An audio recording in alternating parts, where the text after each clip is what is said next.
Assalamualaikum warahmatullahi wabarakatuh. Kami dari kelompok 1 ingin mempresentasikan hasil kerja kelompok kami yang berjudul Sistem Integrasi Vertikal dan Horizontal. Perkenalkan, nama saya Rahmat Hidayat Hamid selaku moderator, dan di sebelah kiri saya selaku pemateri pertama atas nama Ade Alfahebi. Perkenalkan, saya Suciani selaku pemateri kedua. Saya pemateri ketiga, Zafira Zahra. Saya dan materi keempat, Yasmin. Untuk pemateri pertama, kami persilakan. Piramida otomatisasi.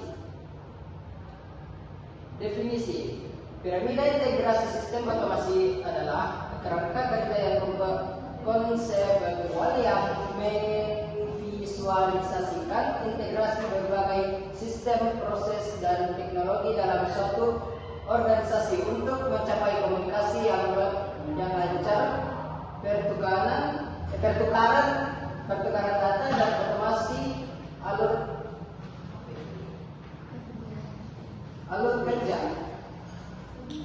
Tujuan piramida otomatisasi: tingkatan efisiensi operasional dengan mengurangi kesalahan manual dan meningkatkan produktivitas. Tingkatkan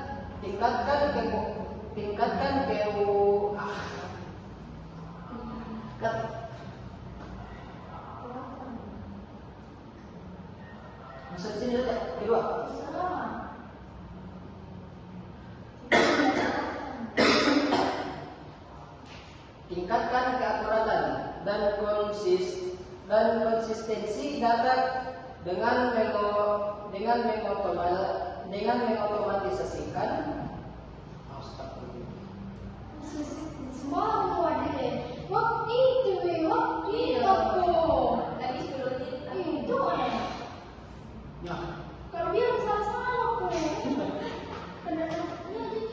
keakuratan dan konsistensi data dengan mengotomatisasikan pertukaran data antar sistem. Tingkatan kepuasan pelanggan dengan menyediakan layanan yang lebih cepat dan akurat. Fungsi: menganalisis data dan membuat laporan untuk mendukung pengambilan keputusan bisnis, menyediakan pemantauan dan melancarkan proses bisnis secara real time, mengotomatisasikan pertukaran data dan proses alur kerja antar sistem. Manfaat piramida otomatisasi: peningkatan efisiensi. Otomatisasi mengurangi kesalahan manual, meningkatkan produktivitas, dan menyederhanakan proses bisnis.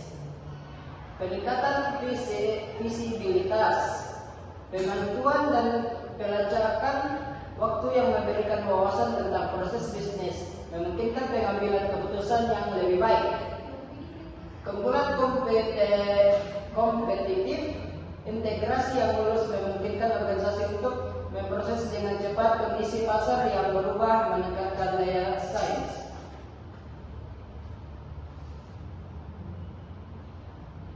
Programmable Logic Control atau PLC. Definisi: PLC adalah sistem kontrol komputer industri yang menggunakan memori yang dapat diprogram untuk menyimpan instruksi dan mengimplementasikan fungsi-fungsi tertentu seperti logika, pengurutan, pengaturan waktu, penghitungan, dan aritmetika. Versi dilarang dalam bentuk berinteraksi dengan sensor, aktuator, dan perangkat lainnya untuk mengontrol dan mengatur proses instruksi. Tujuan Programmable Logic Control atau PLC untuk menyediakan solusi kontrol fleksibel dan dapat disesuaikan, Meningkatkan komunikasi dan kolaborasi antara berbagai departemen dan pemangku kepentingan. Fungsi ERS meningkatkan semua aspek operasional bisnis, meningkatkan kualitas layanan, dan untuk meningkatkan kemampuan pengambilan keputusan. Adapun manfaat RS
menghubungkan berbagai tingkat operasional dalam sebuah organisasi mulai dari tingkat sektor hingga manajemen puncak. Contoh penerapan telah memiliki kontrol penuh terhadap rantai pasokan mulai dari produksi baterai hingga distribusi kendaraan listrik. Integrasi horizontal menghubungkan beberapa proses atau unit bisnis dalam tingkat yang sama untuk meningkatkan kolaborasi dan efisiensi. Contoh penyerapan bisnis akuisisi, fixer, market, dan tugas krim untuk memperluas portofolio konten. Cukup sekian hasil presentasi dari kelompok kami. Lebih dan kurangnya mohon dimaafkan. Assalamualaikum